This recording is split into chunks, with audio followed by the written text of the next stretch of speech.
everybody.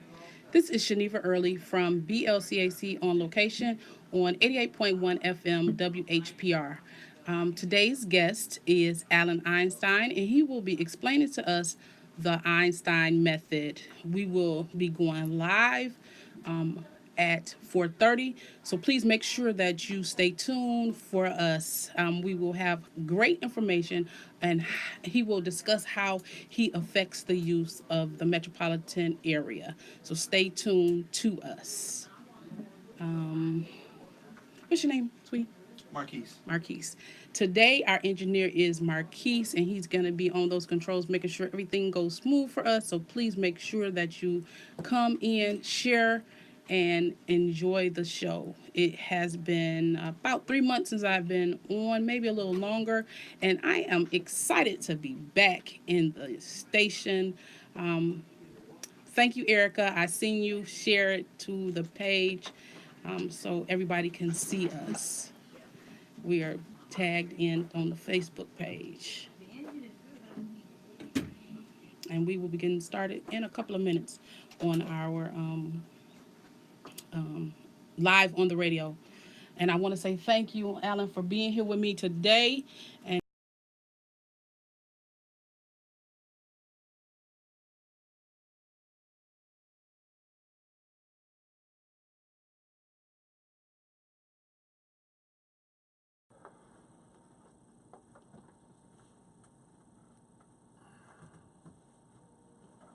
that's good.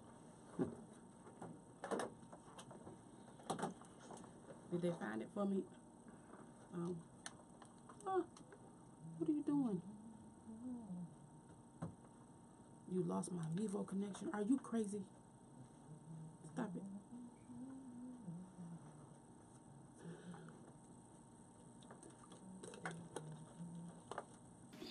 There we go. It's streaming to Facebook now. And that one person right there is the Vice President of BLCAC, Erica Jones. Hi, Erica. How are you? There we go.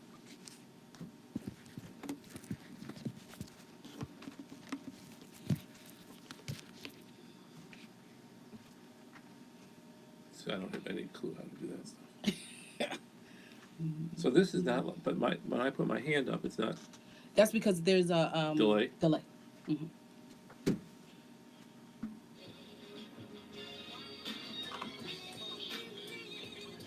All right, sir, can you scoot up some for me, please? This is closer to you. All right. Yes, sir. They always had to say, Geneva, talk in the mic.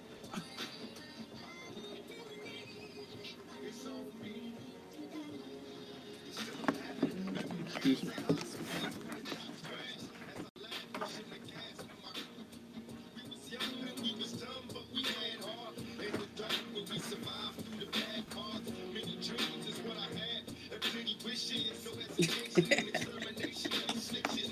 Viewers, she sent me a laughing emoji. Okay, I'm a smile. I'm smiling. That's why I love my vice president. She keeps me on my toes. She's telling me to smile. Right. FM 88.1 WHPR, Highland Park. God provides, so why do I worry about my life? When you come to You good on it? You can hear me, Erica?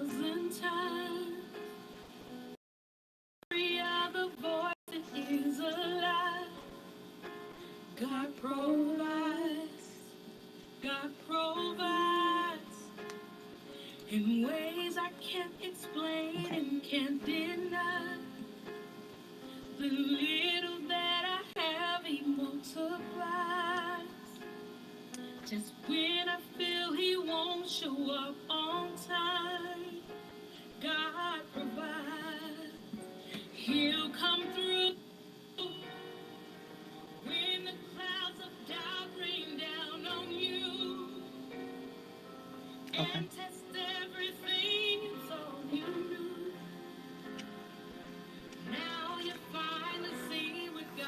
You want the whole song or just enough You to get can, started? yeah, just enough to get started. You can fade out whenever you're ready. All right, stand by. Okay. And you're live. Hello, this is Shaniva Early from BLCAC on location on FM 88.1 WHPR, Highland Park, Detroit. I'm coming to you today to give you some information that will benefit not only our local community, but our local children as well. Um, to the first things first. First thing, I want to let everybody know that while I've been gone, I have not been idle. I have been very busy, and myself and several other authors have written a book, and it is called The Anthology of Overcomers. And this is our book. I have written a chapter in the book, and it's called Not a Statistic.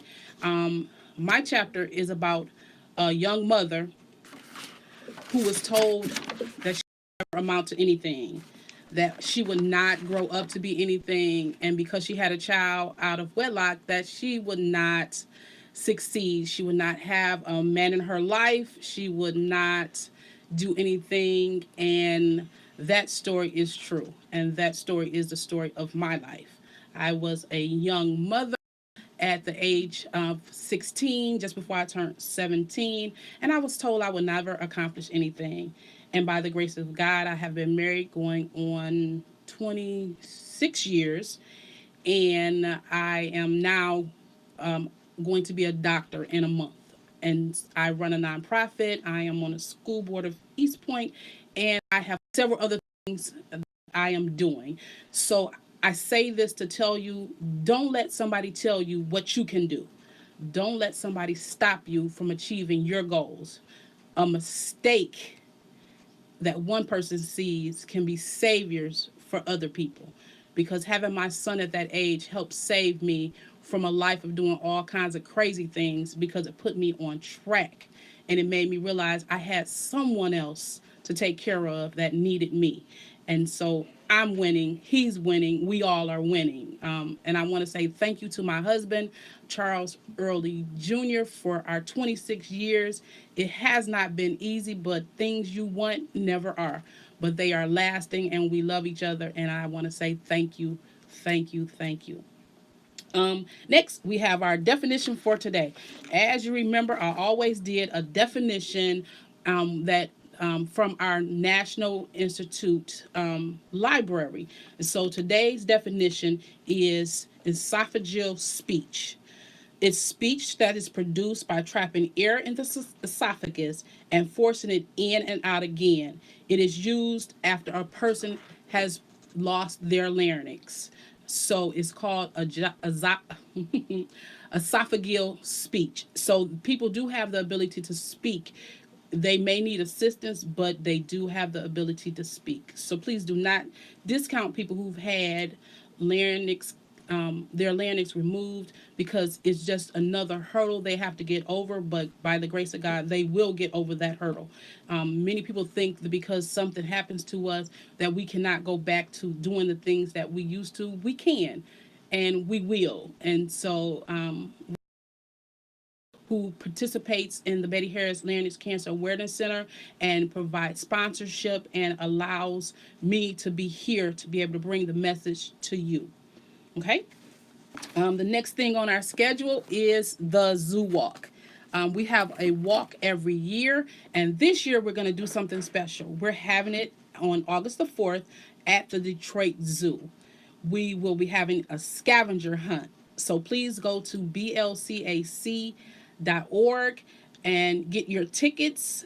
For adults, it's $25. For children, it's $16. It starts at 10 o'clock till 3 o'clock.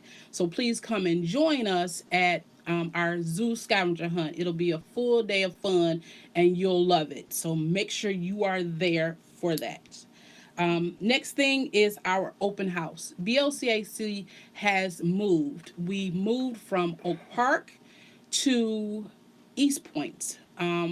We decided to move closer to the community in which I serve, and we had our open house on last Tuesday, May 15th, and it was fabulous. We had so many people there that came to support us, to show their love for BLCAC, and it was really a fabulous time.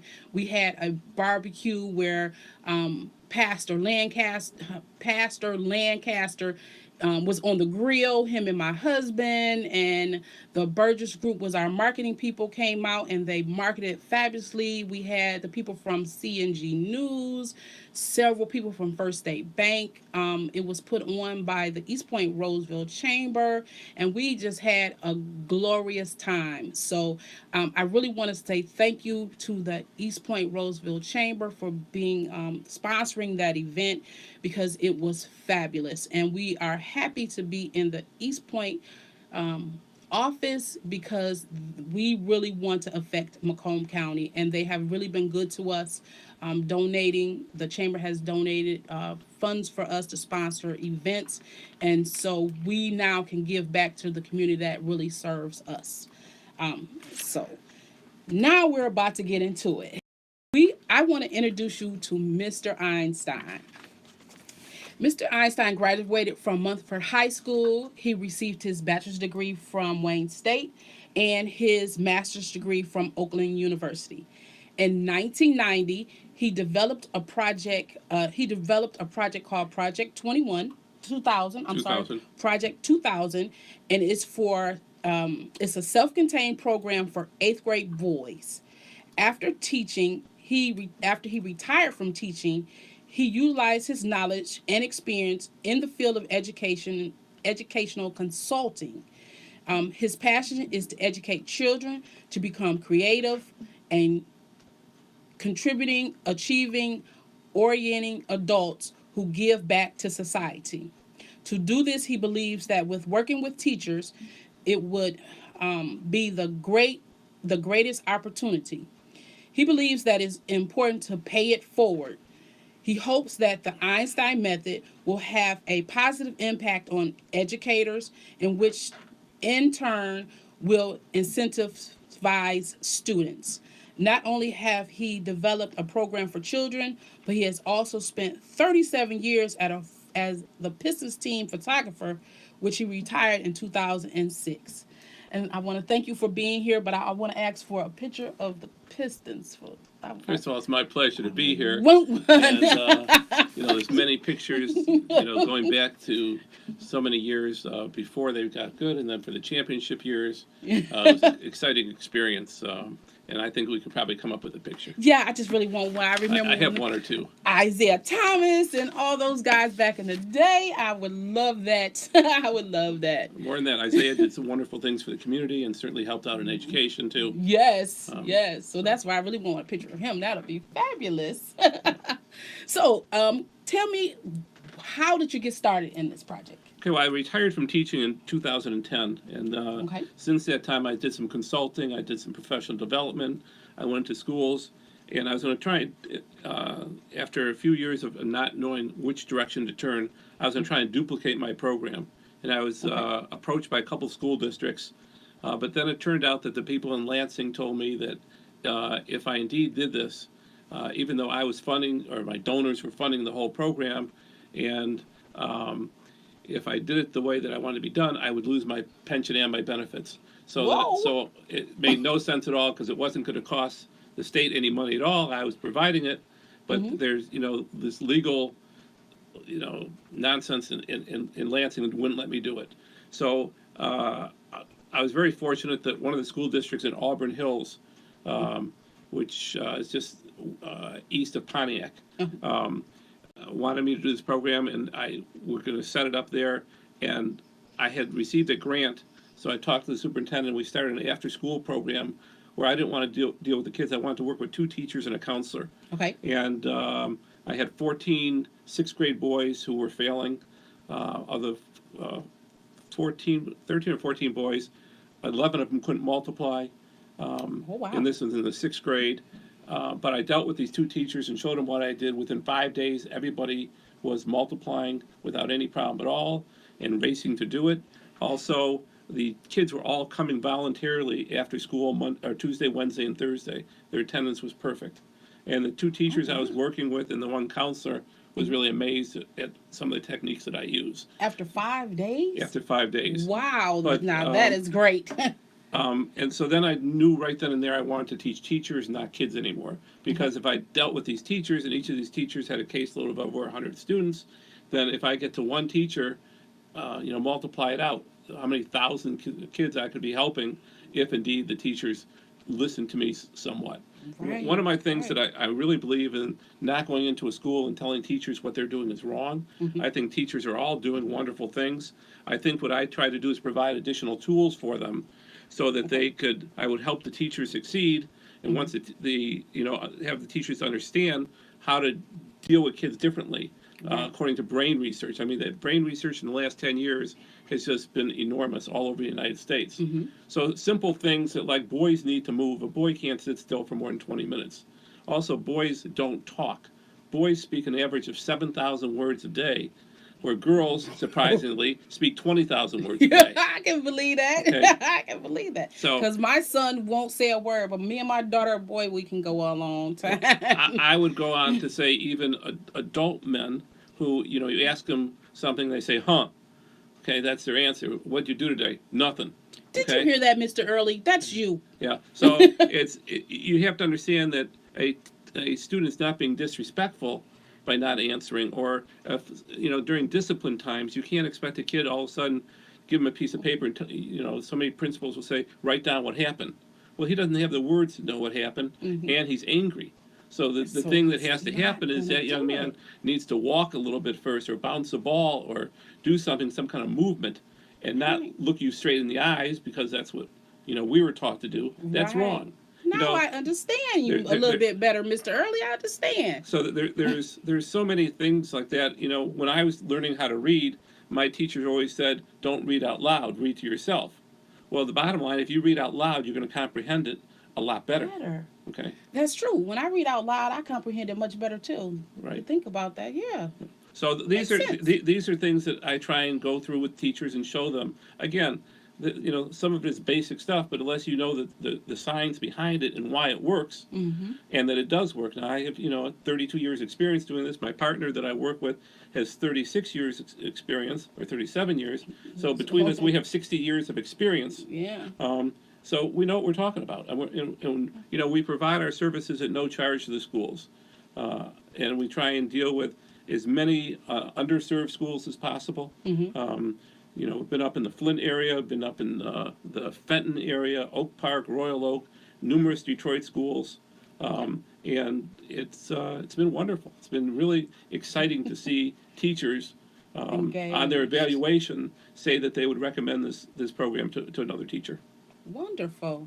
Well, after this quick break, we will come back and talk more with Mr. Einstein about his Einstein Method. So we will take a break and we will be right back. God provides. Okay. That was wonderful. So I like that. why do I That's worry good. about my life? Thank you, everybody, for being with me on Facebook today. I am loving being back. Every other voice is a lie. God provides. God provides. Next one is some In results. ways I can't explain. What's that? I was doing my list. Okay. This is my questions is the next question I'll ask about the results you achieved and the local areas. Just when I feel he won't show up on time. This is wonderful. I think this method will really be helpful. Oh, it's any adult that deals with kids, this would be helpful. Parents, I've spoken to parent groups also, community groups. Because if you have a boy and a girl in your household and you try and treat them the same, it's not going to work. It's not going to work. It does not. I know that as a parent, it did not work. I had to treat both of my boys different than I did my daughter. Right. Oh, absolutely. It was and my husband, like, our life was different. He treated them different too. Think about when you go to bed at night. Okay, you're getting ready to go to bed. Your husband is snoring within 10 minutes normally. Yes. Okay? And yet you're up for at least 45 minutes to an hour thinking about how your day went, what you have to do tomorrow. and taking care of your kids. Yeah. But the man is out cold. Yeah. Like he ain't had to worry all day. And you think that like he's doing this because he doesn't care, but that's just the way the male brain works. Oh, wow. Every male is the same way. Really? Yeah. I think that was just my husband. No. Okay, so look, I'm going to not be so hard on Mr. Early from now on. I thought that was like, man, I'm up all night and you just be like, whatever. Yeah. Oh, man. Wow. He gonna love this segment. He probably be like, I need to meet good man. Will you both remind me that before I leave, I'd like to get a picture of the both of us behind me that I can put on my Instagram account? Okay. Marquise, you would do that for me? Yes, sir. No Thank problem. you. Okay, we good. Are you ready? I'm ready. All right. You're live. Hello and welcome back. I am here with Mr. Einstein with the Einstein Method, and we were talking about how wonderful this is and how he has been affecting children all over the metropolitan area. So I want to know if you can give me like some things that you've accomplished with our different school systems.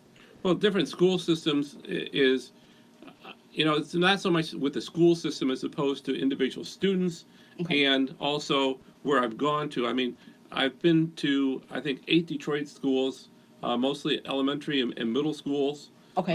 Went to the Jalen Rose Academy also, Okay. and to Voyager High School. I've been up in the Flint area, also the Fenton area, all the way over to Ionia Oh. and Weberville, which I hadn't heard of, but they heard of me. And it was Oh, really that's nice good. when they contact me and ask me to come. Yeah. So the results are there. I'm very proud that I've presented to over 100 or 800 teachers now, and 100% of them on the evaluation said they'd recommend the presentation to another educator. Wow. Now, as results with kids, I mean, when I was teaching, I had kids who failed the 6th and 7th grade, okay, and had no respect for their parents. And one of those young men is finishing up his last year of medical school right now. Wow.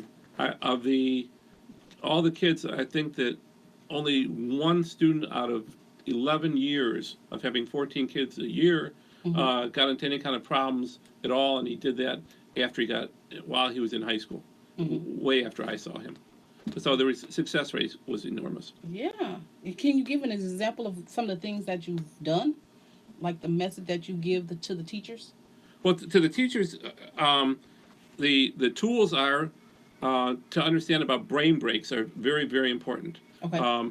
When you sit in a classroom, the attention span of the normal student is about 15 or 20 minutes tops. Okay. So in the middle of class, we have them get up and do some exercises, or we play some music and motivate them. Okay. Brain breaks is something you can go to YouTube and take a look at. A lot of them, you can Google it.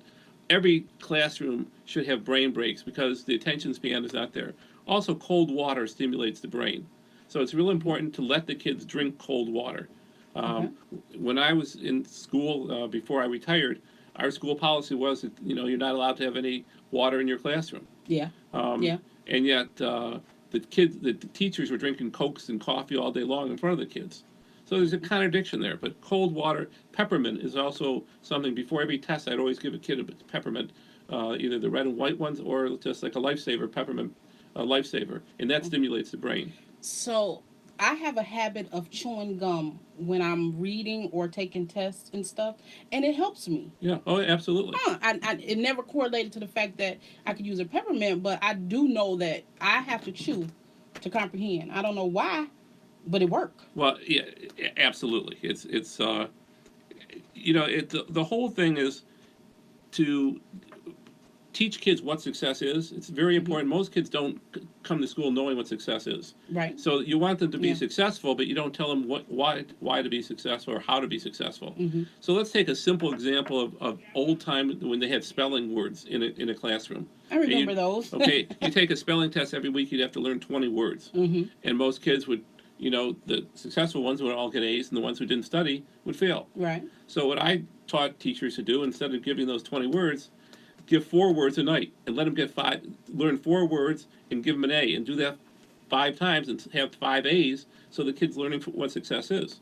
So he feels good about him or herself. Baby steps. Right. So once you start doing that, okay, and you grade a paper and you don't mark it all up and you don't if it's wrong, you sit down with the kid and you explain to him why it's wrong and just to redo it as opposed to giving him a failing grade, make him be successful. Right. The other key thing is most teachers have have caseloads of like 100 students. You've got to learn their names, and if necessary, what you need to do, put a little name tag, let's a folded half sheet of paper on their desk, so you call them by their names. Because I teach the kids the most important word in the English language is your name. And if you say hey you or son or anything else, it doesn't mean anything. It doesn't. But once you start calling somebody by the name, they take ownership to it. You know what? I do that all the time. Even when I go in stores, I make sure I make a habit of reading the name tag and I say something to them using their name, and it makes them feel really good. People really respond to that. So I totally agree with that. And the other thing is that people have to stay positive. Everyone thinks that they have all the problems in the world and they're the Lone Ranger. But unfortunately, there's always worst cases. And again, in my classroom, what I used to do is we used to start off, the first thing we did every year is we'd provide Halloween candy for kids in the hospital. And I would take my students and they would make the bags out of pillow sheets and they would sew them and they would decorate them with paint. And then the teachers in the building would donate the candy. And we'd go to some really tough places for these kids to see. Ian Jackson has a program at Providence Hospital for reconstructive surgery of the face. You have the Europeds ward in Pontiac. St. Joseph's in Pontiac has cancer patients all hooked up to all the machines doing chemotherapy. And when my students go in there and they see these kids who really have problems, besides their parents are alcoholics or their parents are divorced or their brothers are this and that, they understand that like they can accomplish a lot. And when they see the faces of these kids getting the candy and knowing they're responsible for it, they feel good about themselves. And it's being positive and realize that, you can look at things negatively or positively. I always did a simple thing. I draw a line on a piece of paper and it would be a minus sign. And look how easy it is to make it a positive. Just put one line the other way, right? And that plus sign, and it's all attitude. I bet that really made the kids feel really great because they contributed to somebody else's happiness. Right. That is wonderful. Now, I wouldn't have never even thought about doing anything like that. So that was really good. Well, thank you. That was really good. I'm not brilliant, but I have experience. I am an Einstein. Yeah. I am an Einstein. That is wonderful. So can you tell me some goals that you have for your organization moving forward? Goals of my organization is I want to get in front of as many teachers as I can to help as many teachers as I can. Okay. I want to be a good role model. I want to, really teach kids the importance of listening and learning from other people, whether it be another student or an adult. And just turn their life around. If you look in a mirror every morning when you get up and you don't see a smile on your face, there's something wrong. Yeah. So if you can get a kid to think about looking in there and seeing why they're not smiling or what it makes to get them smile. Okay, what is that carrot in front of them? Do they need motivation with a new pair of pants? They need motivation with food? They need, what do they need to make them happy? Right. And really work on that, and that's my goal. Really, is to have kids smile. I mean, it sounds trite. It sounds, very very simple, but it was really true because I saw so many kids in my teaching career never smile. It really helps you because even when I get on the telephone, I smile before I talk, and it makes me like project and everything. So it's a good opportunity. So my goal is really just to help teachers so that they have a more positive experience. It's very tough to be a teacher nowadays because with the funding being cut and the class sizes the way they are and the teaching to the tests, nobody goes into teaching to be a bad person or to be frustrated.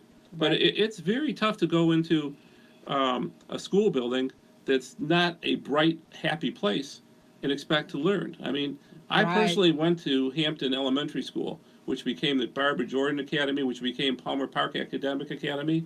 And for those of you in your audience that knows, Palmer Park is the one who was just closed down like a month ago. Yeah. And I had given 2 presentations there. Last time I was there, I was almost, I had to wipe my eyes when I left the building. I was so disappointed because of the conditions of the building and the class sizes. 45 kids in a class. I mean, To one teacher? To one teacher. How can you teach like that? Right. So what I'm trying to do again is make life a little easier for the teachers and just share my experiences and motivate them with, simple little tools to add to their toolboxes to make their day more successful. Wonderful. So how can we reach you? Like the East Point Community Schools. All they have to do is they can go to my website, which is the EinsteinMethod.org. Okay. I'll say it one more time, the EinsteinMethod.org. Okay. And you can reach me there. And again, I provide my services at no charge at all. Okay. Because I have very generous donors. I mean, it costs me about $1,500 to do a presentation. I leave books, I leave games, I bring food. So, I mean, it's a win-win situation. Yeah. I really feel like a year from today, I'll be turning away a lot of people, and I won't be able to service the whole community. Well, I'm going to have to ask our superintendent if we can bring you to the East Point Community Schools then. Well, it'd be my pleasure Plug to come from there. East Point Community School Board members. It'd be my pleasure. I'm willing to, I'm willing to go anywhere that wants to hear me. Okay.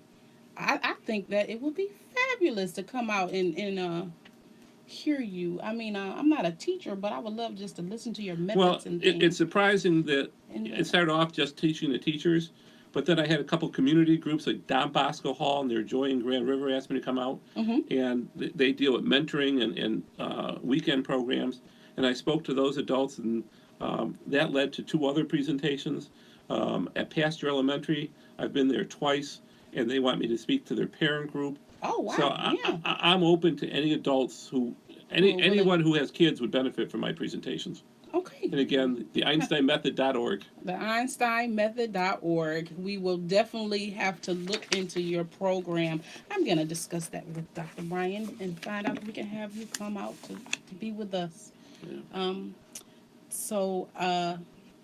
We have a couple of minutes before it's time to go, and I really want to thank Mr. Einstein for coming in and being with us today discussing the Einstein Method. And the things you've said really resonated with me, and I can understand some things now a little bit better, and I hope my audience can too. Well, it's my pleasure, and if they have questions, they can also go to my website, send me anything. I'd be glad to help anybody in your audience. Okay. Do you have a contact me button on I do. your website? I do. Okay. I do. I do. Yeah, because we're going to want the people to contact you and get some information, more information, and anything that can help our children is worth it. Right. It's worth it. So please, everybody, join me on the 2nd and 4th Tuesday of each month. It's BLCAC on location. What I do is I find wonderful people and bring them to our location so we can have them come to you and tell them about what they do.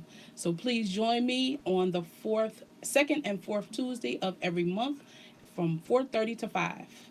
Thank you so much, and I will see you next time. All right, you're clear. Clear? Thank you so much, Facebook. I appreciate you for joining us today. And Mr. Einstein, thank you so much. I Oh, it's really my appreciate pleasure. it. All right.